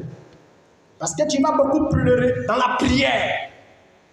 Si tu persévères, un jour Dieu va t'exaucer. Mais quand? Je ne sais pas. Ah oui, ça c'est la vérité. Quand? Dieu n'a pas donné de délai pour ça. Parce que lui-même il dit dans sa parole, je vais lire le verset. Ça c'est mon verset clé. Deutéronome 7, verset 3. Tu ne contracteras point de mariage avec ces peuples. Tu ne donneras point tes filles à leurs fils. Et tu ne prendras point leurs filles pour tes fils. Car il détournerait de moi tes fils qui serviraient d'autres dieux. Et la colère de l'Éternel s'enflammera contre vous. Et vous te tuerez promptement. La Bible nous dit de ne pas aller marier les païens. Un païen n'adore pas le Dieu que toi tu adores. C'est un idolâtre. Tu t'imagines que tu as marié quelqu'un qui pratique fétiche. Tu vas te convertir un jour, il va te convertir un jour, mais tu vas sentir. Parce que vous devenez une seule chair. Tout ce qu'il transporte en esprit, tu vas transporter. Et tout ce que toi tu transportes en esprit, il va transporter. Néanmoins, qui sera le plus fort? Si seulement tu commences à tomber dans la colère, tu commences à te plaindre matin, midi, soir, il va te vaincre. Les démons, là, la Bible déclare que tu vas aller adorer ce Dieu. L'adoration commence comment? Je suis fatigué. Toujours en train de faire fétiche. Je suis fatigué. Toujours en train de coucher les femmes. Moi aussi, je ne suis pas femme. J'ai enlevé ça dans ses yeux. Moi aussi, j'envoie mon gars. Tu as commencé à adorer le diable. Tu vas coucher avec quelqu'un aussi dans le secret. Pourquoi? Tu es vengé. Tu es fâché. Tu ne t'aimes plus. Un païen que tu as marié vient à la maison, il est saoulé. Et plus grave, si ton païen n'est pas un païen vraiment très éduqué, il peut te botter. Il te bat pourquoi? À cause de ce que tu lui dis. Pourquoi tu rentres à 60 heures? Tu ne vas pas arrêter avec ton impudicité. Et il chute dans tes oreilles. Tu es malade de me parler comme ça, ça ne va pas chez toi. C'est toi qui payes la maison ici. Vous allez vivre ça. Depuis que ma femme ne m'a jamais frappé. Souvent fait des choses, j'ai envie de la tuer. Je suis fâché de lui donner des coups de poing. Elle-même me passe souvent quand elle dit si on est marié par elle, elle a cassé ma bouche. Hein? Tellement les choses qu'elle dit là, vraiment, ça peut me tuer. Avant, tu as même parlé, mon cœur tellement chaud, il dit ça là, si le couteau fait parler la nuit là. J'ai pris mes deux oreilles, mis dans mes oreilles, il n'entendait plus rien. Elle a parlé jusqu'à. On a commencé à dormir. Ça, c'est le chrétien qui fait ça. Même pas un. Attends, je vais dormir, tu es en train de me déranger. C'est quoi ça? Il t'a dit que Dieu ne va pas parler à toi, tu attends demain. Avant, tu continues. Ah, la nuit là. Ça devient pas là. Oui, je vous dis la vérité. On ne marie pas païen. Il va te pousser à abandonner Dieu. Il va briser ta foi. Parce que quand le diable va vouloir te combattre, il ne va pas se fatiguer, mes amis. Il va passer par ton mari ou ta femme païenne. Te traumatiser. Tu es chrétien. Quelqu'un qui craint Dieu. Quand marié une païenne, tu regardes comme un habillé. Oh, toi, peut-être tu aimes les femmes un peu en forme. Tu prends la femme en forme pendant qu'elle va bien s'habiller. Elle s'habille en décolleté, met son ventre dehors. Elle plaque son postérieur et dérange tout le quartier. Tu fais quoi, frère? Tu fais quoi? Tu vas souffrir pendant un temps. Et plus grave, elle est draguée, même devant tes yeux. Quand elle est à commencer, on demande ton numéro. Tu vois dans quoi tu es? Tu vas beaucoup jeûner, beaucoup prier. Dieu va t'exaucer, mais quand? Mais quand? C'est la vérité qu'elle a. Donc, pour vous qui êtes prêts à marier vos parents, soyez prêts à souffrir. Vous allez souffrir. Je vous promets ça. C'est la Bible. Et je vais encore plus loin maintenant. Ne marie pas le parrain. On ne marie pas parrain. Tu n'es pas plus sage que Dieu. Est-ce que tu sais que tu peux rater même l'enlèvement pour du parrain? Oui. Tu peux rater le ciel pour le païen. Tous les jours, tu es dans la bagarre. Parce que toi, tu n'aimes pas son comportement. Parce que tu n'as pas compris que quand tu as marié un païen, tu dois te soumettre. C'est ton mari. Tu dois t'agenouiller et prier et te céder. Est-ce que tu pourras tenir? Tu peux rater le ciel pour ça. L'enlèvement se produit, tu rates. Pourquoi? Tu es toujours en train de te plaindre de ton mari. Toujours en train de faire la bagarre. Aujourd'hui, mais tu n'es pas, tu dis, je ne prépare pas. J'en ai marre. Tu ne respectes plus ton mari. À cause de quoi? Son infidélité. À cause de quoi? Son idolâtrie. Tu vois ce qui arrive? Tu rates le ciel. Parce que Dieu ne t'a pas envoyé là-bas. C'est toi-même qui as décidé de satisfaire ton besoin. Regardez un homme comme Salomon. Quand il lit le livre de 1 roi, Salomon a paru à Dieu 2 fois. Depuis que Jésus a déjà vu Dieu. Qui est parmi vous qui a déjà vu Dieu? Qui a déjà vu Jésus? Non. Il a vu Jésus face to face. L'Éternel lui a parlé. Et Dieu lui donne la sagesse. La Bible déclare qu'il était plus sage que tous les fils de l'Orient, tous les fils de l'Égypte. Il n'y a pas un homme sur la terre qui avait sa sagesse. Et Dieu le rend riche, Dieu le lève, Dieu le rend grand. Mais la première des choses que Salomon, l'homme le plus sage de la terre, va faire, il va le marier une femme égyptienne. Croyant que la sagesse qu'il a est plus grande que la sagesse de Dieu, il décide d'aller contre la parole de Dieu qui dit tu ne dois pas marier une femme païenne. Et il a pris une égyptienne et l'a mis dans sa maison. Il va posséder de cette égyptienne. Lui qui était droit, il a commencé à avoir l'esprit d'impudicité en lui. Parce que quand tu sors avec une femme qui n'est pas dans l'alliance de ton Dieu, elle te transmet les esprits qui sont en elle. Il a commencé à sortir à sa voix, sa rencontre, il a commencé à prendre 2e femme, 3e femme, 4e femme. Il a pris 700 femmes, 300 concubines. Personne sur la terre n'a battu le record de Salomon. 1000 femmes pour lui seul. Il est roi, il a l'argent, couchait toutes les femmes. Et toutes les femmes qu'il a prises, il n'y a pas une seule fille d'Israël dedans. Il n'y a pas une chrétienne dedans. Toutes les femmes, vous connaissez les femmes païennes là, non? Make-up. Mèche, ça touche à terre. Elle est plaquée d'un vêtement terrible. La forme déhanchée. Qu'elle marche comme ça, avec un regard séduisant, les bras qui balancent, tu n'arrives pas à tenir. Quand Salomon voit ça, il est traumatisé. Il dit, donnez-moi la femme qui est postérieure. 2 jours là, j'ai touché ça, je ne veux plus ça. Donnez-moi la femme messe. J'ai vu les femmes messes y aller. Donnez-moi la femme couple. Donnez-moi la femme grande de taille. Il a touché toutes sortes de formes. Et la Bible déclare qu'au soir de la vie de Salomon, les femmes étrangères ont commencé à incliner le cœur de Salomon. Comment quelqu'un qui a vu Jésus, il est apparu 2 fois, qui est l'homme le plus saint de la terre, qui est riche, se retrouve en train d'avoir le cœur incliné en dehors de Dieu. Les femmes étrangères ont commencé à pousser Salomon à un tel niveau que, mes amis, il a commencé à adorer le diable. Vous savez que Salomon adorait les démons? C'est les femmes étrangères qui ont fait ça. Salomon a adoré les démons.